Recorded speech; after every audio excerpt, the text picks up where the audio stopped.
Dans cette vidéo, on va réaliser le même travail que l'on avait fait précédemment pour définir les fonctions arc-sinus et sinus, cette fois-ci pour définir la fonction arc-tangente, c'est-à-dire la réciproque de la fonction tangente, ou en tout cas de la restriction de la fonction tangente à quelque chose.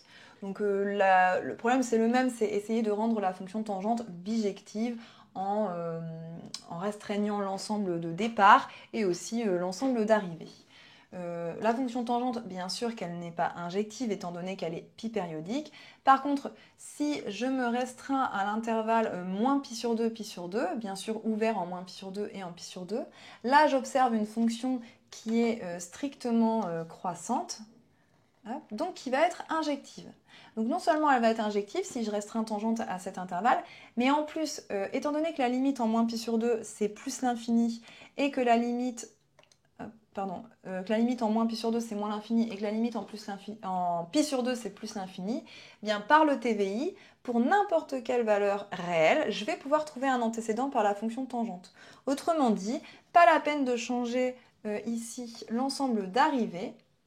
Okay, on va juste restreindre notre fonction à moins pi sur 2 et on aura quelque chose de bijectif. Allons-y. On considère donc la fonction f, qui est la restriction de tangente à moins pi sur 2, donc qui est définie sur cet intervalle-là et qui à x associe tangente x.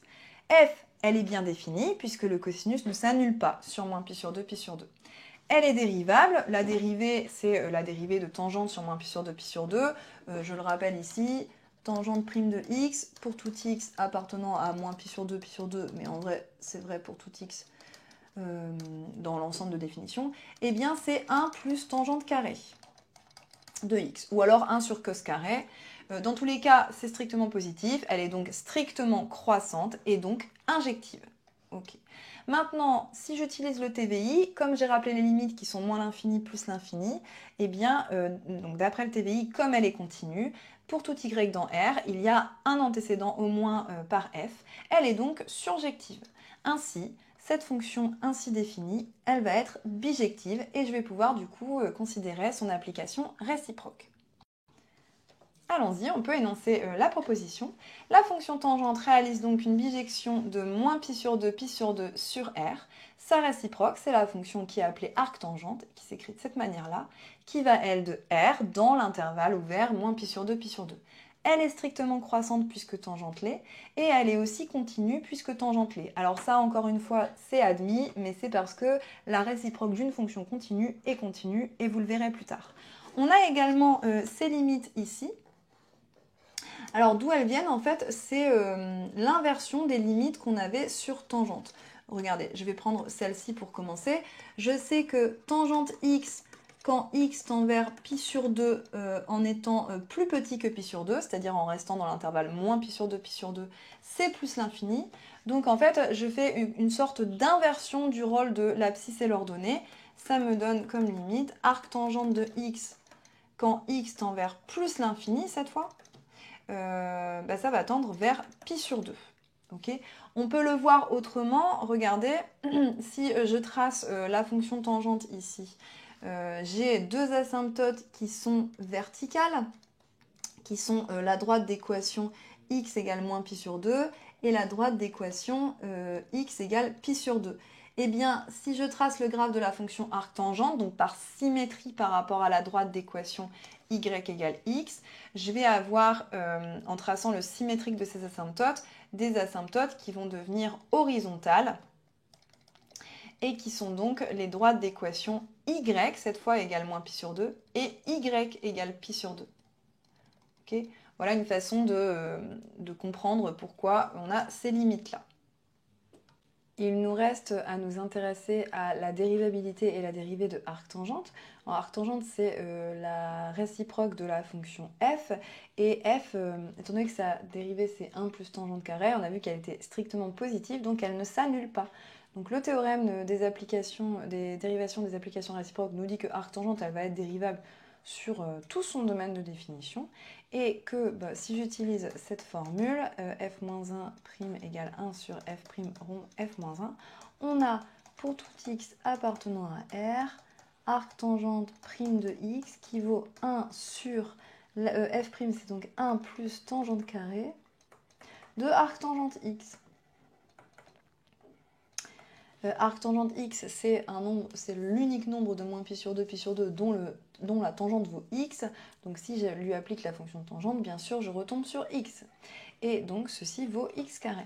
On a donc arctangente prime de x qui vaut 1 sur 1 plus x carré. Donc ça, c'est quelque chose qui est très important. Il faut le connaître parce que vous allez voir, on va l'utiliser très souvent en mathématiques.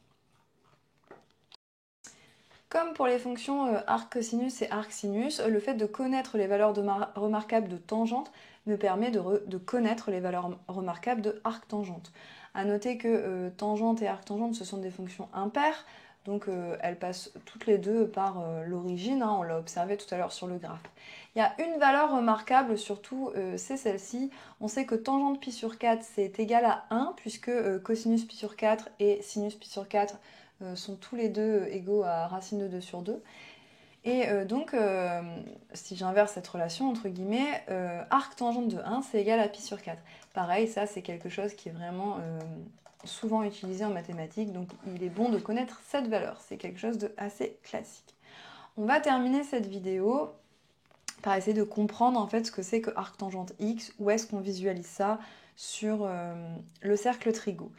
Alors cette fois-ci, x se balade dans R tout entier, et x, on va le positionner sur la tangente, en fait, sur la tangente au cercle trigo, au point d'abscisse, au point de coordonnées, 1, 0.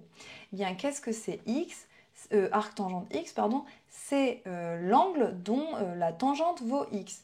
Mais on voit bien qu'il y en a plusieurs, parce que là, ici, si je prends un x, il y a cet angle dont la tangente vaut x, il y a aussi cet angle-là, dont la tangente vaut x. Et en fait, si je prends modulo de pi, il y en a une infinité d'angles dont la tangente vaut x. En fait, c'est l'unique angle dont la tangente vaut x et qui se situe entre moins pi sur 2 et pi sur 2. Donc c'est la même remarque que pour les fonctions arc-sinus et arc-cosinus.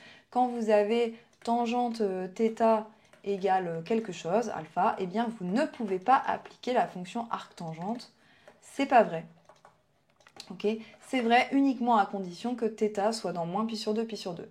Et si c'est pas le cas, eh bien par exemple, si θ est entre pi sur 2 et 3 pi sur 2, donc de l'autre côté là de mon cercle trigo, s'il se situe ici, eh bien l'angle dont la tangente vaut alpha, c'est pas arc-tangente de alpha, mais c'est arc-tangente de alpha plus pi, en fait.